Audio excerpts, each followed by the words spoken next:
Lumen Musings discussions as we as a church across the city are attempting to plant another church in Zanesville, Ohio, through establishing a missional community that would eventually become its own independent church with its own independent elders. So this is a series of small times of where I'm kind of talking through, as I casually drive out there, questions I commonly have about our approach towards planting these in this effort we call the Lumen Foundation. So one of the questions is, what is our expected stages of growth out there? So here's the general thought. Right now, we've already passed the stage where I've done research on the town, and I've started meeting up with as many pastors as I can to find out if there are any other really true like-hearted, like-minded churches. Obviously, there's going to be some other good churches out there, but would they really be like-hearted? Would they have basically 5 elements to them? Would they be expositional preaching, particularly by schedule, more than simply by sermon?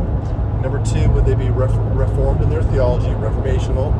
Number 3, would they be gospel emphatic, is openly connecting everything to the gospel over and over again?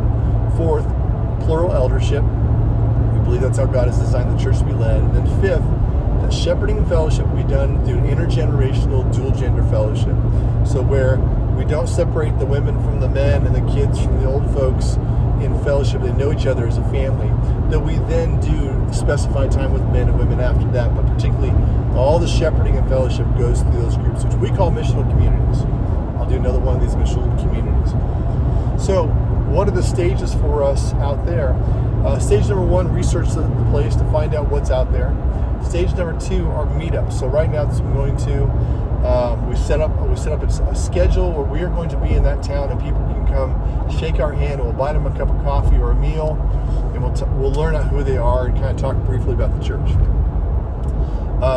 If they are people that might possibly be people who are interested in leaders, then we kind of take them aside into a different pathway and try to establish a relationship and pathway there.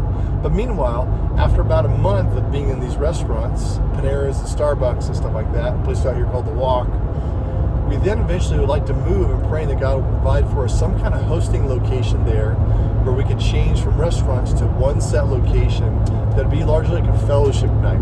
And that would be our repeat point. We go out probably every Thursday night or every Wednesday night, and it's a time of fellowship and probably a little bit of time of teaching, but a time to put on layers of relationships with those that we're actually meeting that are interested in being a part. But that's not for us a missional community. A missional community is a part of the church where people actually commit to it and where it's actually functioning like family. So this fellowship night is as non-committal. So you can come and go as you want. Come and visit 2 or 3 times to really kind of hear what we're talking about and who we are. But there's no commitment. So we don't want to call that a missional community. And we don't have leaders on the ground. So a missional community really is contingent upon having a strong leadership set. That's what we're trying to find right now, are the leaders for that. So it's just a fellowship night, Cross City Church out there. But eventually, once we get leaders for it, once we get about 3 to 4 to 5 leaders, and we will lock that in and make those people the core of a missional community, or we call it MCs. And then we would change the fellowship night to a string of vision nights where we would go out and kind of preach hard, maybe even rent a place for a couple times and reach out to all the people who visited us to really cast the vision for the gospel, for gospel family, for what the church would look like, those kind of things, and invite them directly into that missional community that's there on the ground. And after that time of vision casting, then we would just simply let that missional community live, and it would live in kind of an incubator state where it would be a functional part. So people that are in that missional community would be part of Cross City Church.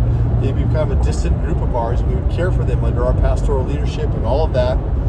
And that we would stoke that fire and hopefully see that group multiply to 2 groups, maybe 3 groups. And eventually, once we get 2 to 3 groups, we'd probably start having some on-ground, more traditional-looking services out there.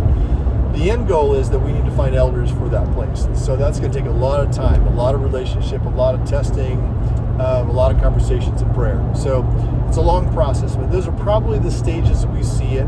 Meet up, fellowship night, officially a missional community time, and then there's a season where there's going to be a missional community, and hopefully more and more missional communities that would eventually form into our full independent church as the Lord leads over time. So that's our progression as we see it, we think it happening right now.